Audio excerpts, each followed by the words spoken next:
Assalamualaikum warahmatullahi wabarakatuh dan selamat pagi untuk semuanya. Selamat datang di channel YouTube saya kembali. Pada kali ini kita akan melanjutkan soal yang dari video yang ini, yaitu UD Buana, di mana sebelumnya kita sudah menginput sampai dengan transaksi dokumen nomor 15. Pada video kali ini kita akan mengerjakan transaksi dari dokumen nomor 16 sampai dengan 20. Berikut ini adalah soalnya. Ini dokumen 16 merupakan faktur penjualan. Berarti kita siapkan lembar kerjanya. Kita lihat sales jurnal karena ini adalah penjualan secara kredit, maka kita buat tanggalnya ini tanggal 18. Lalu invoice number-nya kita ambil yang ini. Lalu deskripsinya adalah nama dari customer-nya. Nama customer-nya JBLX. Kita pindahkan. Lalu untuk nilai dari account receivable ini, kita ambil yang dari nilai jumlah ini. Jadi tinggal dipindahkan saja angkanya seperti ini. Untuk sales-nya, kita ambil angka dari total harga. Lalu untuk PPN, kita ambil dari kolom PPN. Seperti ini saja. Jadi kalau untuk jurnal penjualan, input yang ada di jurnal penjualan ini sama seperti fakturnya. Baru setelah itu kita membuat, ya, di jurnal umum ada COGS dan merchandise. Kita buat dulu tanggalnya 18.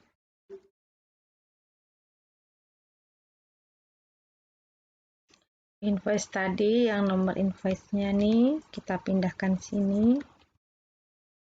Nama akunnya, debitnya COGS, kreditnya adalah merchandise. Jadi setiap penjualan ada ini ya, dan angkanya untuk nominalnya ini kita dapat dari inventory card. Sekarang kita buat inventory card-nya untuk mengisi kolom debit dan kredit ini. Oke, sekarang kita ke inventory card. Kita ke kartu yang pertama. Ini ada dua ya nama itemnya. Yang pertama tanggal 18 ya tadi. Kita buat namanya ini nama customer-nya. Berarti posisinya ada di out sebanyak 6. Harganya ngikutin yang ada di saldo. Saldo terakhir harganya berapa. Jadi harga ini akan berubah kalau terjadi pembelian.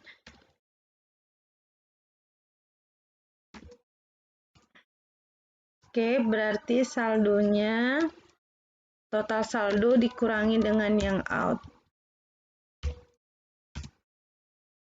Oke, kalau udah kita pindah ke barang yang berikutnya. Karena saya pakai Excel, saya copy paste saja, nanti baru kita ganti dengan jumlah unitnya. Ini kedua adalah unitnya 4. Oke, karena dijual 4 maka sisa 6. Oke, kalau udah kita jumlahkan.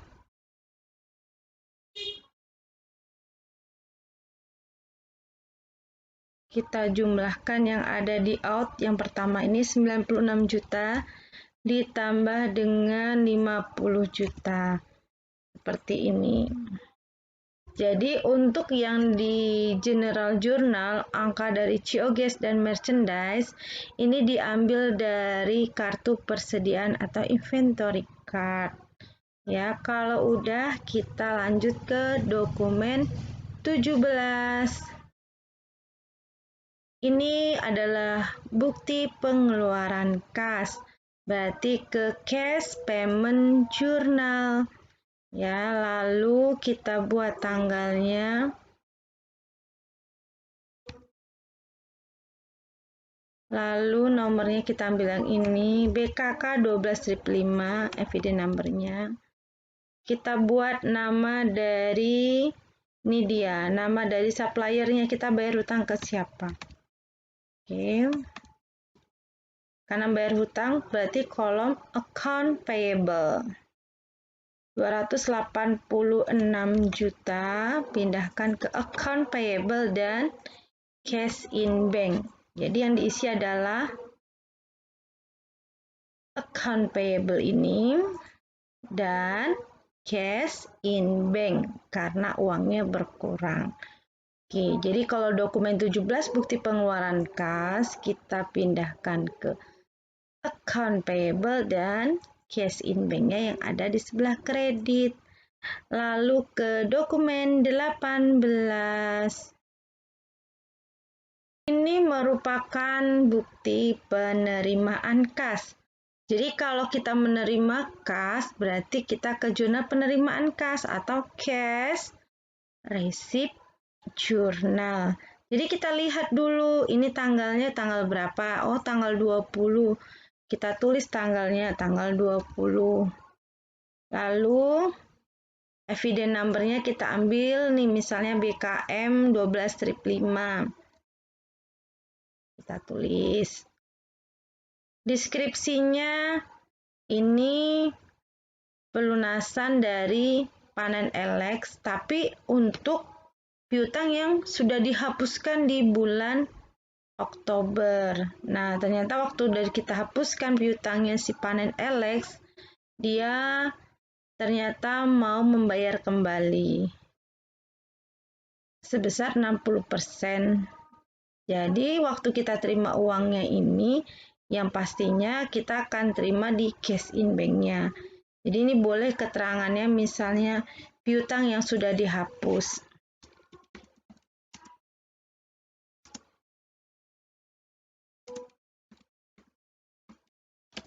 Oke, kita buat di cash in bank-nya seperti yang kita terima 7.200.000. Berarti cash in bank-nya 7.200.000. Lalu kreditnya adalah akunnya bukan akun receivable ya, karena ini adalah piutang yang sudah dihapuskan. Maka kita ke allowance, ke akun allowance. Oke, ini dia. Cadangan kerugian piutang. Oke.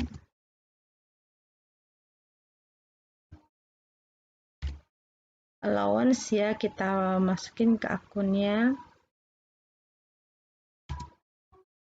Karena sudah kita hapuskan. Jadi kita pakai akun allowance. Oke, sudah selesai. Kita ke dokumen berikutnya, dokumen 19. Oke, dokumen 19 ini adalah pembelian secara kredit. Nah, kalau pembelian kita buka dulu jurnal pembelian atau purchase journal. Tanggalnya, lalu invoice-nya kita tulis nomornya. Nama dari suppliernya, nah nama suppliernya jangan sampai salah ya. Lalu lihat merchandise inventory-nya berapa. Oke, kita lihat dari sini total harga ini pindahkan ke merchandise inventory. Lalu untuk PPN-nya pindahkan ke kolom PPN.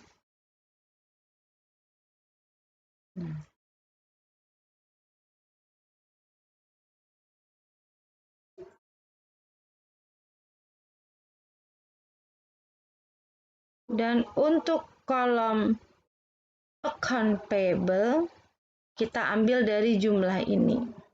Atau kita tambahkan ini inventory ditambah dengan PPN. Ini dia. Sebetulnya ini adalah nyalin saja dari faktur ini dia angkanya sama ya. Nah, karena kita ngomongin dengan persediaan inventory, maka angka yang ini harus kita pindahkan ke dalam inventory card. Nah, kalau pembelian itu mindahin ke inventory card, tinggal mindahin sesuai dengan yang ada di faktur. Beda dengan penjualan. Kalau penjualan lihat, oh harga terakhirnya berapa. Tapi kalau pembelian, apalagi metode average, setiap ada pembelian, kalau harganya berbeda, nih misalnya harganya tadinya 16 juta, jadi dia beli dengan harga 16 juta 200, otomatis beda harga. Ini yang akan mempengaruhi harganya, harganya akan berubah. Nah, kalau menggunakan metode average, kalau metode FIFO-LIFO tidak akan berubah. Ya, oke, kita mulai inputnya. Ini tanggal 22. Oke. Kita tulis nomor ini. Kita tulis nama suppliernya. Berarti posisiin ya. Yang HPP, ini HPP 13. Barangnya bertambah 13. Harganya 16.200.000. Totalnya adalah 210.600.000 rupiah. Sama ya. Nah, sekarang kita untuk harga akhirnya berarti kita jumlahkan dulu. Total saldo ditambah dengan yang dibeli. Lalu total saldo jumlah terakhir ini ditambah yang dibeli. Karena metode average, rata-rata, baru kita cari harga rata-ratanya. Total keseluruhan kita bagi dengan kuantitinya. Seperti ini. Jadi angka harganya akan berubah kalau terjadi perbedaan harga seperti ini. Ini harganya beda. Makanya di sini juga jadi beda. Jadi untuk menentukan tadi, jumlahkan dulu unitnya, 10 ditambah 13, 23. Lalu total harganya juga 160 juta tambah dengan 210.600.000 rupiah. Lalu untuk harganya, total dari harga ini dibagi dengan kuantitinya. Oke, sekarang kita untuk barang yang berikutnya. Barang berikutnya 15. Harganya juga berubah. Ini 12.600.000. Oke. Harganya jadi 189 juta nih totalnya. Jadi 189 sama ya. Sekarang kita jumlahkan. Saldo ditambah dengan yang dibeli. Harganya juga. Saldo ditambah dengan yang dibeli. Harganya karena metodenya tadi adalah rata-rata. Nih. Metodenya rata-rata ya. Ini dia metodenya rata-rata. Maka harganya kita buat total harga keseluruhan dibagi dengan unitnya. Nah, jadi harganya berubah ya, karena kita menggunakan metode rata-rata. Oke, kita simpan dulu. Ya, kalau udah, kita ke dokumen 20 ya. 20 ini adalah bukti pengeluaran kas. Nah, kita ke Cash Payment Journal. Tanggal 23. BKK 12-6. Namanya adalah suppliernya FA Makmur. Angkanya adalah 17.600.000. Oke, account payable dan cash in bank. Oke, sudah selesai karena pada video kali ini kita mengerjakan dokumen transaksi 16 sampai dengan 20. Demikian video kali ini. Terima kasih atas perhatiannya. Semoga video ini bermanfaat. Wassalamualaikum warahmatullahi wabarakatuh dan selamat pagi.